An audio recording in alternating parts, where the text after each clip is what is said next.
Alô, alô, pessoal de casa. Estamos aqui com mais um episódio da nossa série de episódios para comemorar os 7 anos da Cotidiano, 70 startups, né, o final dessa nossa tese. A gente indo aí agora, né, conversar com o founder, né, de uma das startups que participaram do nosso nono camp, né? Então, um camp que já aconteceu aí na pandemia, a gente estava conversando, acho que foi o primeiro camp que pegou todo inteiro dentro da pandemia, né? Então, foi um camp inteiramente remoto e a gente estava conversando aqui. Uma das coisas mais curiosas é que o nosso convidado e eu, a gente conviveu muito, quase todos os dias, a gente nunca se encontrou presencialmente, a gente mora na mesma cidade, né? Mas tá prestes a mudar. Eu sou o Rony, head de aceleração da Cotidiano. Tenho aqui comigo a Gi.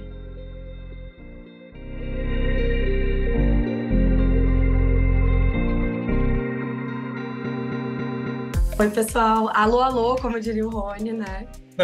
Então, Giovana, agente de aceleração, é uma das responsáveis pela frente de ESG ou ASG dentro do cotidiano. Temos aqui conosco um convidado muito especial, Juvencio. Se apresente para os nossos ouvintes, por favor. Tá. Não, primeiro, é um prazer estar aqui com vocês, um prazer estar dividindo esse espaço com o Cotidiano. Eu sempre falo que eu só tenho a agradecer a Cotidiano, foi a experiência que a gente teve, que a gente tem tido com a Cotidiano, foi fantástica, foi de muito aprendizado, e estar aqui com vocês é um prazer para a gente conversar um pouco sobre essa experiência. Bom, meu nome é Juvencio, né? Juvencio Braga, eu sou founder da Veriza, né? Que foi, como o meu professor Rony falou aí, foi uma das fintechs aceleradas, das startups aceleradas pelo Camp 9, o camping da pandemia. Mas conta um pouquinho do Verízio sem contar da Veriza. Ou contar do Juvencio sem contar da Veriza. Ah, tá. O Juvencio é um cara de Brasília, nasci em Brasília. Meus pais são cearenses, né? Apesar de ter nascido em Brasília, meus pais são cearenses. Então, tenho sangue nordestino aqui correndo nas veias. Sou formado em matemática, tenho um mestrado em economia. Trabalhei a minha vida toda com mercado financeiro, com investimentos. E os últimos 20 anos eu trabalhei com seguros, né? Com o mercado de seguros, fui diretor da Caixa Seguradora aqui em Brasília, fui CEO de companhia de seguros na Argentina. Enfim, uma experiência ligada a esse mundo de seguros, esse mundo financeiro, mas que todo dia eu descubro que tem muita coisa para aprender. É isso. E o que é a Veriza, né? Acho que você já pode contar um pouquinho aí até dessa tua trajetória e como é que nasceu a Veriza. Claro, claro. Na verdade, como eu falei, eu fui CEO de uma companhia de seguros na Argentina, CNP Seguros de Vida, e eu saí de lá final de 2018, voltei para Brasília e já estava num momento assim de vida onde eu falei, eu estou querendo, acho que todo mundo pensa nisso, né? Às vezes falta o momento, a oportunidade para você tentar avançar sobre uma ideia assim. E qual que era essa ideia? A ideia de começar um projeto de empreendimento, né? E aí, olhando para a minha experiência, eu imaginei que o mais razoável seria fazer alguma coisa, empreender no mundo financeiro claro, buscar alguma coisa com propósito também, alguma coisa que tivesse algum tipo de impacto. A gente começou a pensar inicialmente no mercado de seguros, mas isso era começo de 2019, Giovana. Então, o mercado já melhorou muito o marco regulatório, mas naquele momento era muito hostil ainda para iniciativas, vamos dizer assim, insurtech, né? Tecnologia com seguros. E aí a gente se voltou para o mercado de empréstimos, né? E a gente viu que tinha muita oferta de empréstimos e tentamos buscar alguma coisa que tivesse pouco assistida. E o público que a gente identificou que tinha que era pouco olhado, vamos dizer assim, era o público de microempreendedores informais. E aí eu estou falando da pessoa que é um microempreendedor que opera o negócio dele com o CPF dele, né? Não é nem MEI.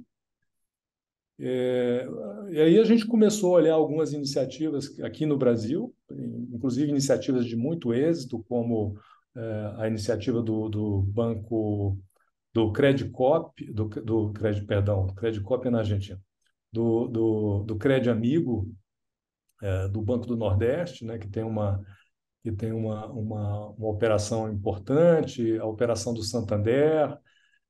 A gente olhou outras experiências no México, na Ásia também, e a gente falou, por que não fazer alguma coisa aqui no Brasil também, mas alguma coisa que fosse digital, né?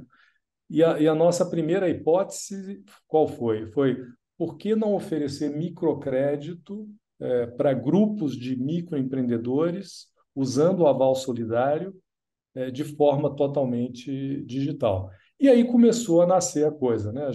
Eu contratei umas pessoas que trabalharam comigo em Buenos Aires, de uma consultoria chamada Clear, que trabalhavam com agilismo, e a gente começou a fazer product discovery, ver se fazia sentido o que a gente estava imaginando. Depois nos juntamos com uma empresa de tecnologia, né, para tentar montar o primeiro mock-up, né, da solução. E aí foi, né?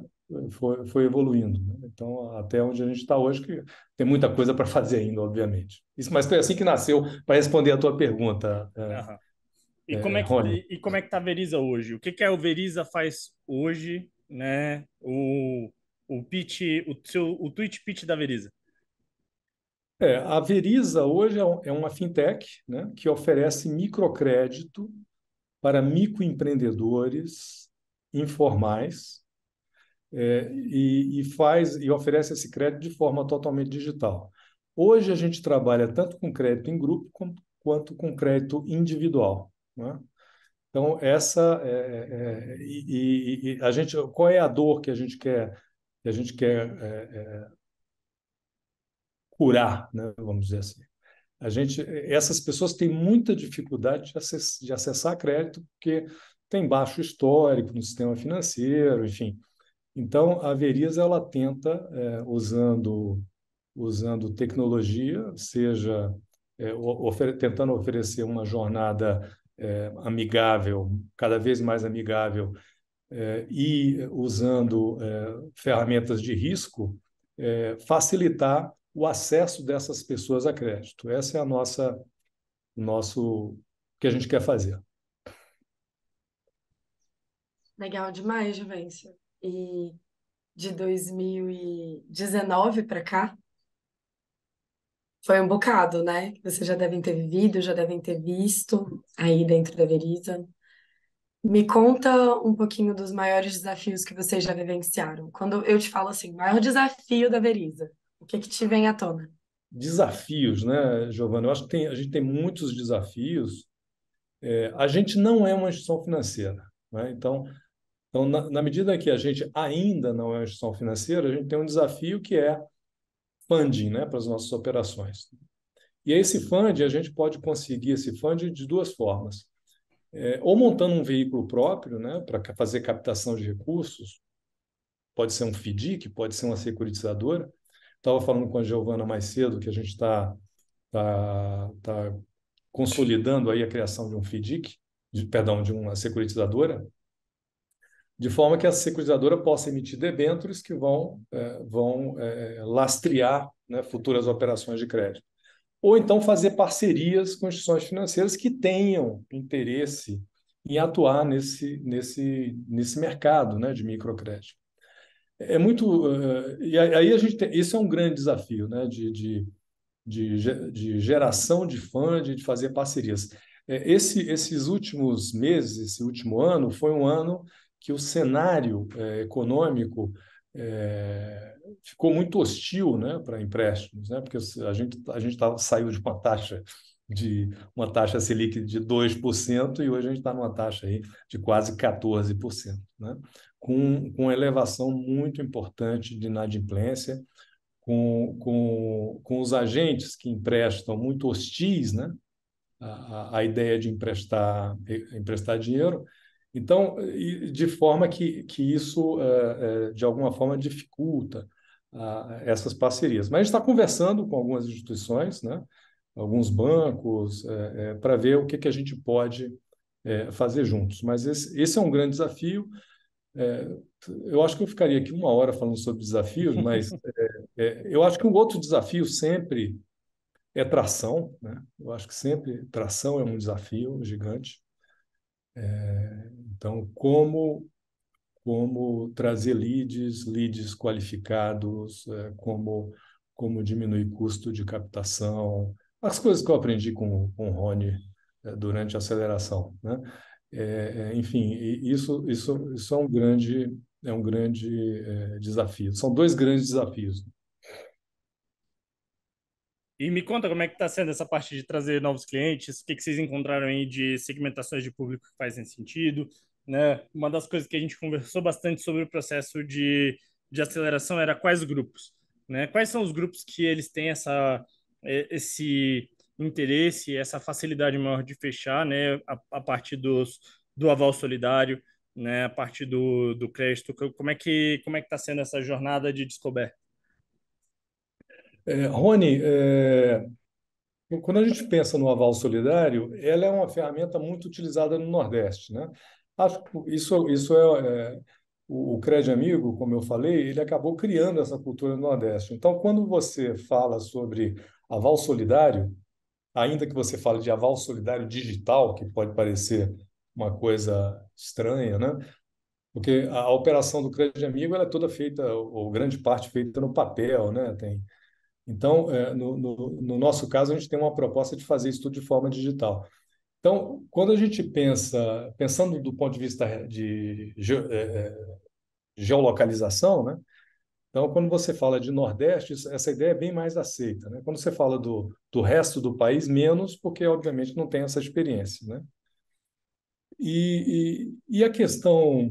E aí, pensando de uma forma geral, eu estava falando inicialmente, antes, que a gente está falando de pessoas que têm dificuldade de acesso a crédito.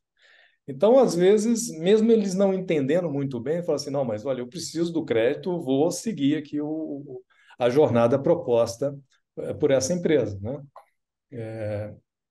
Então, mas é uma fricção, né, que a gente tem pensado muito como melhorar isso cada vez mais, né? Essa questão da, do grupo solidário. Eu até falava com a Giovana antes da nossa conversa aqui, que a gente percebeu que algumas pessoas, Rony, têm um score muito bom. Apesar de ser um microempreendedor informal e tal, ele já tem uma conta bancária, às vezes ele está querendo um crédito para fazer uma complementação, ele já tinha crédito em algum lugar, e ele tem um score muito bom. E ele fala assim, não, mas eu não vou participar de um grupo solidário porque eu já consigo tomar empréstimo sozinho, né?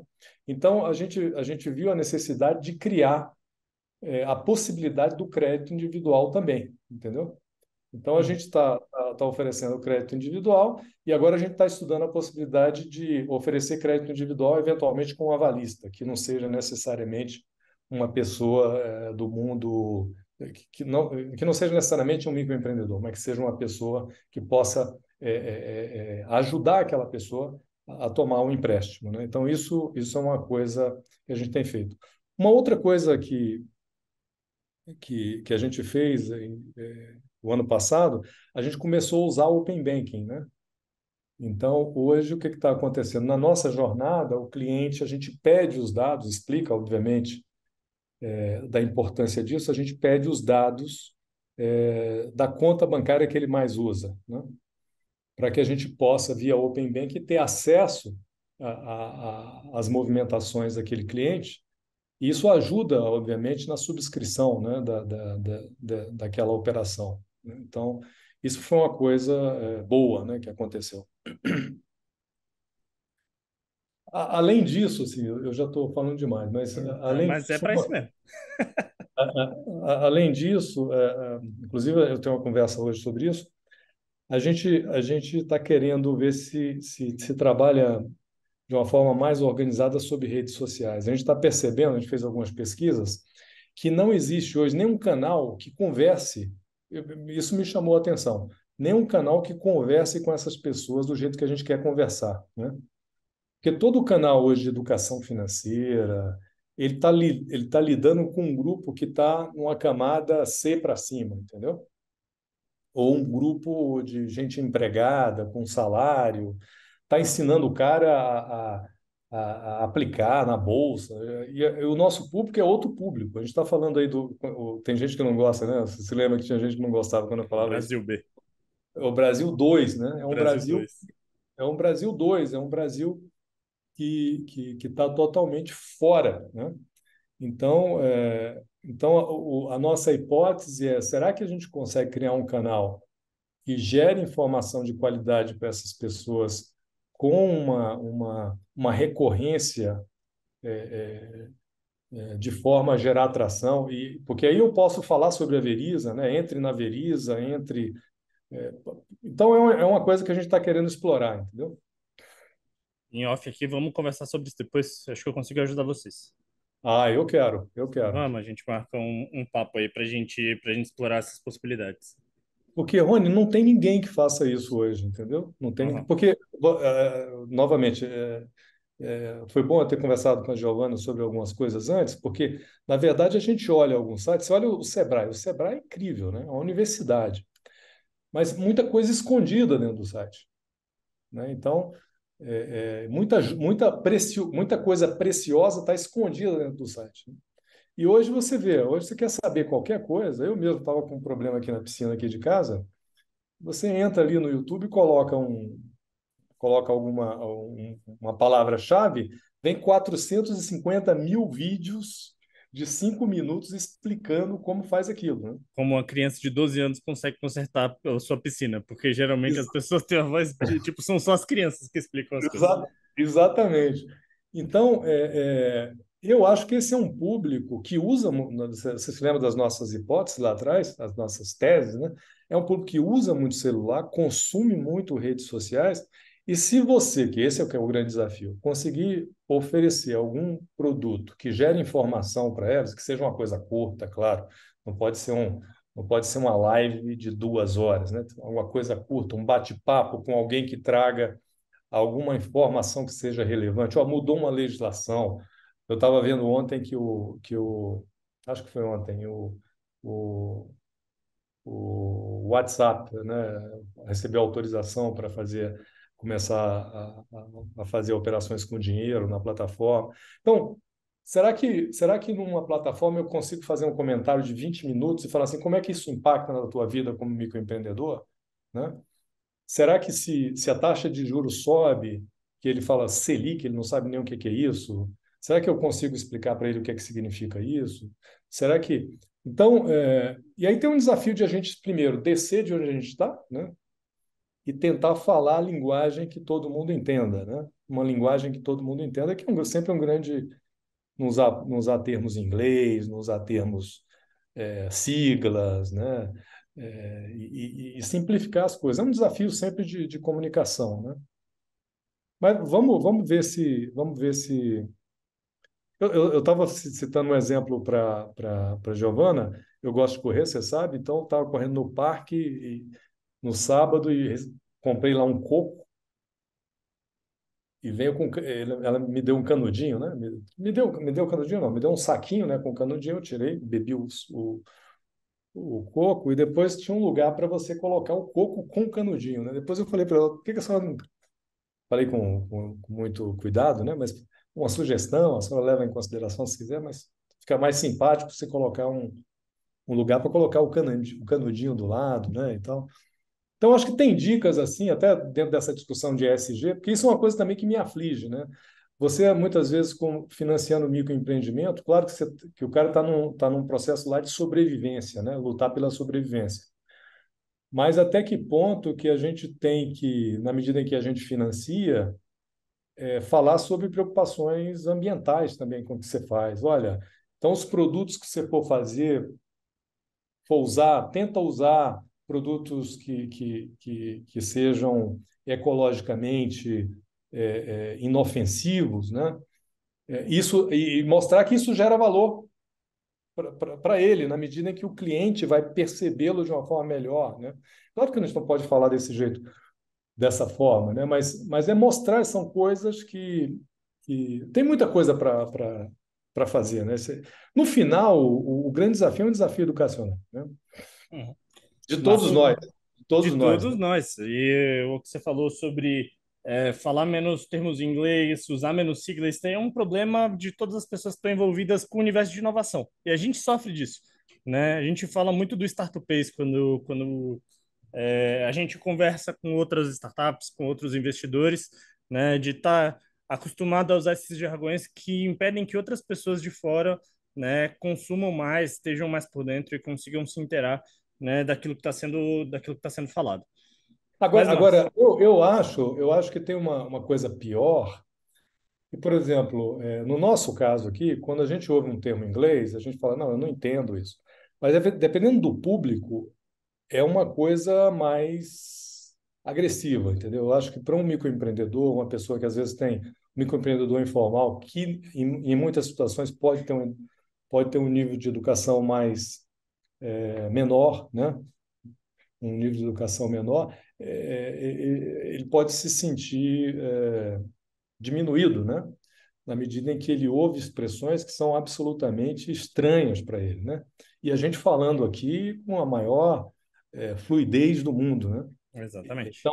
Então a gente está falando aqui sobre ESG, ISD e tal, o cara fala, esses caras são malucos, pô, tá certo? Então tem um desafio grande aí de a gente descer, né? E falar como essas pessoas, enfim, entregar a nossa mensagem. Exatamente. Sem Fazer a dúvidas. mensagem chegar. Porque a linguagem é a nossa primeira barreira, né, de contato com o ser humano. Então, se essa linguagem não é acessível, a gente corre o risco de ser bem exclusório, de fato, né? Com certeza, com certeza. Mas vou puxar uma outra perna aqui da nossa conversa. Você falou, Juvencio, e eu vivi isso, né? Porque é um movimento que aconteceu durante a aceleração, né? Que a Veriza ela foi criada e a parte de tecnologia ela foi fornecida por uma empresa, né? Que ela foi contratada, que tinha participação na Veriza e durante o programa, né? Vocês fizeram o processo de internalizar a parte de tecnologia, né? Como é que foi esse processo para vocês e a experiência, né? De estar operando com uma tecnologia externa, né? De qual foi o motivador de estar reintegralizando a tecnologia para dentro de casa, né? E quais são as vantagens e desvantagens de cada um desses modelos. Ótimo. A gente fez um dos nossos sócios, né? O Flávio Alves. Ele é o CEO, um dos dono lá da Novatix, né? E ele se interessou muito pelo projeto, né? E no começo do projeto, nós nos acertamos, né? No sentido de ele ajudar a montar esse primeiro mockup da operação, né? Esse primeiro motor da operação. Então, foi uma coisa que surgiu quase que naturalmente em função das qualidades do trabalho dele, né, da experiência que ele tinha. Então, a gente chegou numa estrutura de custos que atendia a gente naquele momento. Mas eu diria, Rony, que já nasceu sabendo que a gente ia sair, entendeu? Então, a ideia naquele momento era começar a ter um primeiro MVP, ou alguma coisa que rodasse, mas já pensando, melhor dizendo, como é que seria o processo de onboarding por um grupo próprio, né? Então, e eu vejo como natural, assim, para a gente era importante, até por ser uma fintech, trazer isso para dentro, porque isso era core para a gente, né? Trazer para dentro da operação. Então, Eu diria que foi uma experiência, como a gente já tinha isso na cabeça, foi uma coisa natural, assim, não houve nenhum contratempo. eh, foi um processo onde também a Novatix ajudou a gente bastante a organizar tudo isso. Então foi, foi uma boa experiência, eu diria. Ah, legal. Até expandindo um pouco essa pergunta, vocês fizeram, depois da Cotidiano, né, depois da aceleração, vocês fizeram uma primeira captação, né, com um grupo de investidores anjo. Como é que foi essa percepção e as expectativas que esses investidores tinham, né, da Veriza quando vocês chegaram lá, né, apresentando a empresa e a oportunidade para eles? Na verdade, a gente fez duas acelerações, né? A gente fez uma aceleração com vocês, depois a gente participou de uma seleção, né? Da, ligada ao Banco de Desenvolvimento Latino-Americano, né? Da CAF, né? Que é a Comissão de... Eu vou lembrar o nome, tá? Eu sempre esqueço esse nome. Mas, enfim, onde eles estavam buscando é, startups que estavam preocupadas com inclusão financeira, né? Então, mais de 400 startups participaram desse processo na América Latina e eles tinham que selecionar 11 startups, né? E a gente foi uma das startups selecionadas, foi a única do Brasil selecionada. E aí a gente ganhou uma mentoria, não diria nem uma aceleração, mas ganhou uma mentoria da Ventures, que é ligada à Google Colômbia, né? Então, e foi dentro desse contexto aí que também surgiu a ideia de fazer o crowdfunding. A gente conversou com o pessoal da CapTable, né? E a gente estava com as primeiras operações, mas a gente tinha um pitch redondinho, né? E a gente achou que era um bom momento de fazer a captação. Eu acho que tem uma coisa muito boa aí, boa para a gente, que é o seguinte: quando você fala em fintech, geralmente tem aquele medo de ficar de fora, né? Então a gente conseguiu captar 1,5 milhão de reais, que foi muito rápido, em 18 horas a gente conseguiu captar esse recurso. Vieram mais de 200 pessoas, né? Que fizeram pequenos investimentos aí na Veriza. Claro, as pessoas apostam em um crescimento gigante, né? Eu acho que a gente está longe disso ainda, né? Mas estamos trabalhando para isso. Boa.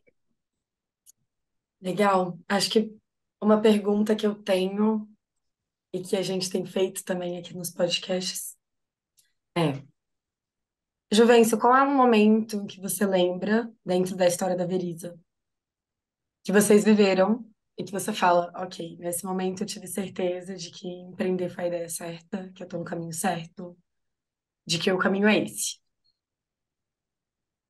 Teve algum momento de estalo disso? É uma pergunta difícil, né? Porque essa é um pouco clichê isso, né? A vida de empreendedor e tal, mas os empreendedores sempre estão de alguma forma reclamando, né? E tal. Mas eu diria o seguinte, que você faz essa reflexão todo dia, né? Todo dia você faz essa reflexão, né? Então, sobre o que eu tenho que fazer diferente, o que é totalmente, é muito distinto, né? Quando você tem uma vida dentro de uma empresa, né? Onde você tem lá uma coisa. Eu que vivi muito tempo dentro de organização, você tem aquela coisa tudo muito organizada. E quando você está num processo de empreendedorismo dentro de uma startup, enfim, todo dia você é confrontado com esse questionamento, né? E óbvio, com esse questionamento se é isso que a gente tem que fazer mesmo, né? Buscar todo dia essa confirmação, eu diria. Na verdade, eu acho que não tem. Eu acho que não tem um dia que você fale assim, ah, não, hoje eu decidi que eu acho que todo dia você faz isso, né? Todo dia você você pensa sobre o que você está fazendo, o que é que você pode melhorar, enfim. Você tá, é uma reflexão constante, isso eu diria, né? Massa. Caminhando já para o final do nosso papo, Juvencio, assim, para as pessoas que estão ouvindo a gente, um aprendizado, uma pílula de conhecimento, né, com base do que você já viveu hoje, que você gostaria de passar para as pessoas que estão ouvindo esse podcast.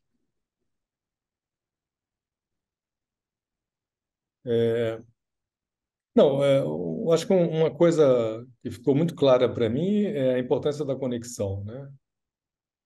A importância da conexão, de você tá sempre aberto, conversando com todo mundo, partir do pressuposto que você não sabe de nada, né?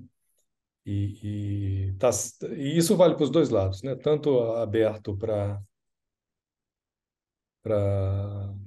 perguntar, para levantar a mão, quanto para eventualmente tentar ajudar alguém que está precisando, né? Então, eu acho que nesse nosso ecossistema aí de startups e a experiência com o cotidiano, isso é muito presente, não é uma coisa da boca para fora, né? Eu acho que eu nunca liguei para o Rony, para o Frois ou para o Henrique. A Giovana estou conhecendo agora, mas também eu posso me estender a ela para não conseguir continuar uma conversa. Sempre o pessoal está aberto, mesmo que seja um assunto desconhecido, vamos bater um papo e tentar abrir a conversa. A gente teve a experiência agora há pouco, você estava falando sobre um assunto, você falou, vamos conversar. Então, eu acho que isso é fundamental, né? Isso, isso ajuda a ter certeza que as coisas podem dar certo, né? Porque a gente não se sente sozinho, né? Então, é, eu acho que talvez isso é a coisa mais interessante nesse processo, essa importância da conexão, né? Com outras experiências, né? Muito especial. Obrigada por trazer essa percepção. E para quem quer se conectar com você, falando nisso, né, Juventus, quer se conectar com você, quer conhecer a Veriza, quer ou tá aqui vendo, ouvindo esse podcast, lembrou de alguém que poderia ser beneficiado pela Veriza, ou que poderia ser beneficiada. Onde as pessoas podem encontrar vocês? Nas redes sociais? Onde a gente acha? Bom, eu estou lá no LinkedIn, né? Juvencio Braga, então Juvencio não é exatamente um nome muito comum, então certamente vocês vão me achar lá, Juvencio Braga. E Veriza, veriza.com.br, Veriza para você, né? Então, essas são as nossas redes, é muito fácil, a gente tem uma landing lá e é super fácil fazer contato com a gente. A gente está tanto no Instagram quanto no Facebook e estamos abertos aí para conversar sobre esse mundo aí de crédito, de microcrédito, e ver parcerias, né?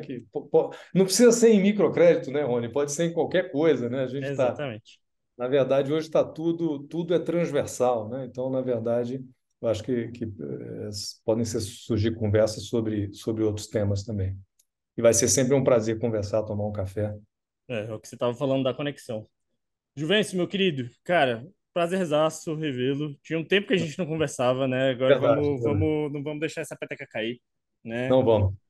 Tamo juntasso, né? Muito obrigado pelo seu tempo, obrigado, Gi, também, né? Vamos nessa. Só lembrando que se você quiser escutar mais desse podcast, né? Esse é um podcast dessa nossa série, né? Então, se quiser conhecer outras startups aí da Cotidiano, né? Compartilhando experiência, compartilhando aprendizado, né? É só escutar os outros podcasts aí que estão na lista. Beleza, pessoal? Grande Tá abraço. bom. Giovano, Giovana e Juvencio. Grande abraço para Isso. vocês.